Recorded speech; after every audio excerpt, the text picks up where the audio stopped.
ABP Ganga, खबर आपकी, जुबान आपकी। आज उत्तराखंड को मिलेंगे नए मुख्य न्यायाधीश। मुख्य न्यायाधीश पद की शपथ लेंगे जस्टिस आर.एस. चौहान। राज्यपाल बेबी रानी मौर्य उन्हें शपथ दिलाएंगे। तो आर.एस. चौहान नए मुख्य न्यायाधीश शपथ लेंगे। 11:40 पर राजभवन में शपथ ग्रहण कार्यक्रम रखा गया है और इस कार्यक्रम में खुद मुख्यमंत्री भी मौजूद रहेंगे। सीएम त्रिवेंद्र सिंह रावत भी मौजूद रहेंगे। राज्यपाल बेबी रानी मौर्य उनको शपथ दिलाएंगे। उत्तराखंड के नए मुख्य न्यायाधीश के पद पर शपथ लेंगे आर.एस. चौहान।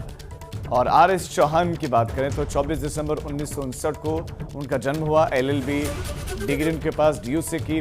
वकील के रूप में 1983 में काम शुरू किया। हाईकोर्ट राजस्थान के जज 2005 में नियुक्त थे। उसके बाद 2015 को हाईकोर्ट कर्नाटक के जज बने। 10 मार्च की बात है। उसके बाद अब उत्तराखंड के नए मुख्य न्यायाधीश होंगे आर.एस. चौहान। आज शपथ ग्रहण समारोह 11:40 पर राज्यपाल बेबी रानी मौर्य उन्हें शपथ दिलाएंगे। आज उत्तराखंड के दौरे पर आएंगे देवेंद्र यादव। कांग्रेस के प्रदेश प्रभारी हैं और उनका ये उत्तराखंड का दौरा है। कांग्रेस के प्रदेश प्रभारी का उत्तराखंड का दौरा और आज तीसरे दौरे पर वो उत्तराखंड आ रहे हैं। उत्तराखंड पहुंच रहे देवेंद्र यादव।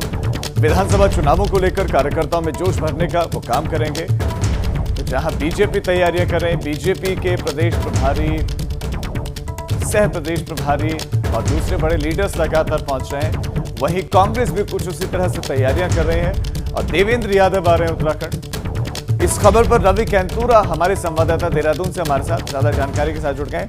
रवि, देवेंद्र यादव कब तक पहुंचेंगे, क्या क्या कार्यक्रम उनके प्रस्तावित हैं, किस किस से मुलाकात करनी है और कब तक रहेंगे उत्तराखंड?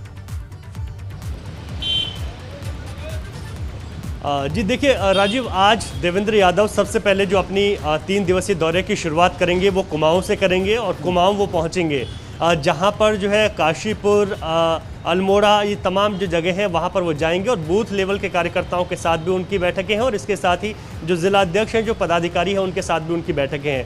जो पहला दिन रहेगा वो कुमाऊं से रहेगा, क्योंकि इससे पहले जो 2 दौरे हुए हैं वो गढ़वाल से ही उनके हुए हैं। तो इस बार कुमाऊं से हुंकार हम कह सकते हैं कि कांग्रेस जिस तरीके से विधानसभा चुनाव की तैयारियों में है, तो देवेंद्र यादव का ये दौरा काफ़ी महत्वपूर्ण माना जा रहा है।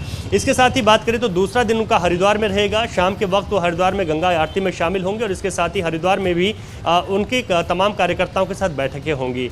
जो तीसरा दिन है 9 जनवरी का, उस दिन वो देहरादून पहुंचेंगे। देहरादून में भी यहाँ पर जो कांग्रेस मुख्यालय है वहाँ पर ताबड़तोड़ बैठकें रखी गई हैं और इसके साथ ही जो राजपुर विधानसभा है देहरादून की, राजपुर विधानसभा में जो बूथ लेवल के कार्यकर्ता हैं उनके साथ बैठक होगी। कुल मिलाकर ये 3 दिवसीय दौरा कांग्रेस के लिए बहुत अहम इस वजह से हो जाता है क्योंकि अब आने वाले चुनाव हैं और ऐसे में जिस तरीके से बीजेपी ने पूरी ताकत झोंक दी है और तीसरे विकल्प के रूप में आम आदमी पार्टी भी लगातार कोशिश कर रही है कि उत्तराखंड में वो भी अपने आप को मजबूत कर सके, अपनी कार्यकारिणी बढ़ा रही है। इसी तरीके से कांग्रेस के लिए चुनौतियाँ और ज़्यादा बढ़ जाती हैं और युवा हैं देवेंद्र यादव, पहले 2 बार दौरे यहाँ पर उत्तराखंड में वो कर चुके हैं और अभी तीसरा दौरा है जिसके लिए कांग्रेस ने पूरी तैयारियां कर दी हैं। जी राजीव।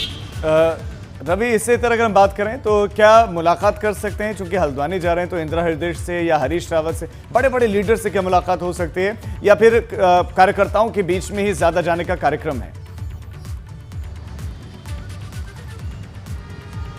जी देखिए, देवेंद्र यादव एक युवा हैं और युवा जिस तरीके से वो यहाँ पर आते हैं, इससे पहले अगर हम बात करें तो विधानसभा सत्र चल रहा था तो उन्होंने यूथ कांग्रेस के कार्यकर्ताओं के साथ विधानसभा घेराव में भी उन्होंने प्रतिभाग किया। तो ऐसे में जिस तरीके से अभी इंदिरा हृदय और जिस बंशीधर भगत के बीच की जो बात सामने आई है और जिस तरीके से एक बयान के बाद जो है पूरी सियासी घटनाक्रम तेज़ हो गया है, तो इसको देखते हुए भी ज़रूर जो है सरकार को और ज़्यादा घेरने का प्रयास करेंगे और उनके साथ उनकी मुलाकात भी होंगी क्योंकि तमाम पदाधिकारियों के साथ मुलाकातें हैं। जो पूर्व सांसद हैं उनके साथ मुलाकात है और इसके साथ ही जो पूर्व विधायक हैं उनके साथ मुलाकात है कांग्रेस के, तो तमाम लोगों के साथ मुलाकात होगी। खास से रहेगा कि बूथ लेवल के कार्यकर्ताओं के साथ भी प्रभारी जो है मिलने का काम करेंगे, उनमें जोश भरेंगे कि आने वाले चुनाव में जिस तरीके से कांग्रेस सिर्फ 11 सीटों पर सिमट गई थी तो कैसे ये संख्या बढ़ाई जा सके। इतनी बड़ी चुनौती उनके सामने है तो उसको किस तरीके से कार्यकर्ता और ज्यादा सुदृढ़ जो है कांग्रेस को बना सकते हैं, इसको लेकर मंथन होगा।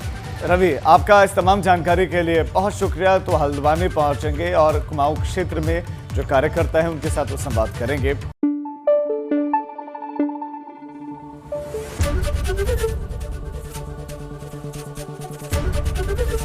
एबीपी गंगा, खबर आपकी, जुबान आपकी।